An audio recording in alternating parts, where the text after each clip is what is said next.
Panoorin nyo ito mga idol, grabe ang ginawa ni Miel Fajardo, 4 na beses pinabagsak ang future world champion ng Argentina.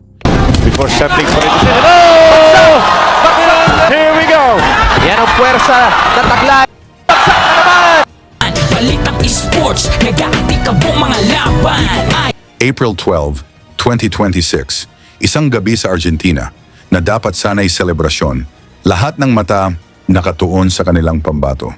Tobias Pitbull Reyes, 18 panalo, 16 na knockout, isang talo, isang knockout artist na inaasahang magiging susunod na kampiyon ng kanilang bansa.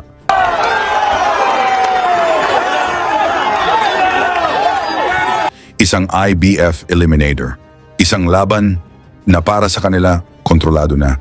Pero sa gabing iyon, may dumating na hindi nila inaasahan. Isang tahimik na mandirigma mula Mindanao, si Miel Fajardo, ang silent assassin. Walang ingay, walang yabang. Pero may dalang panganib.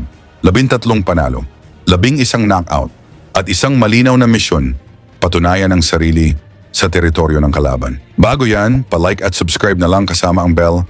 Malaking tulong yan sa aming mga content creator. Sa unang round pa lang, ramdam na agad ang tensyon. Walang pakiramdaman, walang sukat-sukat. Biglang sumabog ang galaw ni Fajardo. Malulutong na suntok, diretso, eksakto, at sa unang malinis na kombinasyon, bumagsak si Reyes. Nagulat ang crowd, pero tumayo pa ang Pitbull.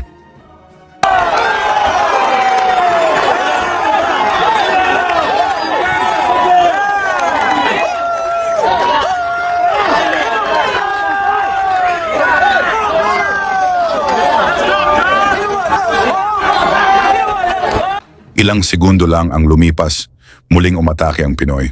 Isa na namang knockdown. Pilit tumayo si Reyes, pero halata na ang epekto. Sugatan, nalilito, unti-unting nawawala sa ritmo.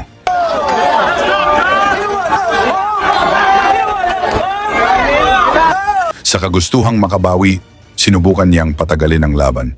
May sandali pa na hinulog ang kanyang mouthpiece pero kinampihan pa ito ng referee upang makapagpahinga.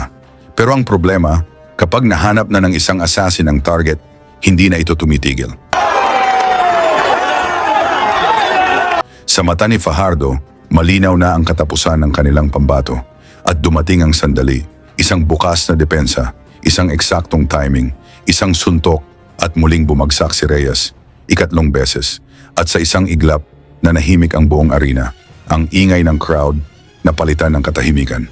Hanggang sa pumasok ang referee, at tuluyan ng itinigil ang laban. Technical knockout. Panalo si Miel Fajardo. Sa gitna ng Argentina, sa harap ng libu-libong fans, binura niya ang lahat ng inaasahan. At sa panalong iyon, isang pinto ang bumukas. IBF World Championship ang sunod na laban ni Fajardo. Ngayon, isang tanong ang bumabalot sa boxing world. Handa na ba si Miel Fajardo na maging susunod na world champion ng Pilipinas? I-comment nyo ang sagot nyo at ilagay kung saan kayo nanonood para malaman natin gaano kalawak ang suporta ng mga Pinoy kay Miel Fajardo. Lagi niyong sundan, huwag magpapahuli. Pag-usapan ni bakbakan, balita niya at laban. Mga Pinoy na di nagpapagapi. Salamat sa mga suporta na lagi nandyan.